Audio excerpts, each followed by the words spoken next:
Почитувани колешки и колеги, имам големо задоволство и чест да ве поздравам сите тука, особено да го одбележиме присуството на министерот во моментов на еден вако важен состанок. Ова е втор самит, почнува да станува традиција да се организираат вакви самити, на кои што покрај практичните работи во однос на организацијата на здравствената служба, делување на службата, здравствените служби, сервиси се решават, оде има малку и филозофско, интелектуално размислување за некои работи.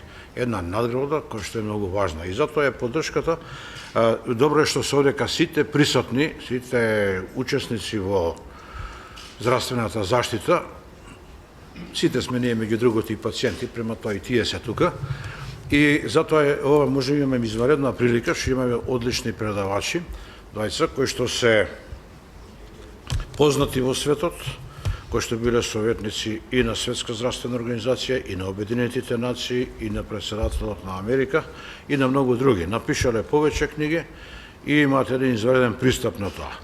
Сакам, меѓу другото, да ја нагласам поддршката која што имавме од Министерството и од министерот во организирање на овој самит и со тоа што го почекавме да ќе го замолиме да земе збор, да каже, да го отвори самитот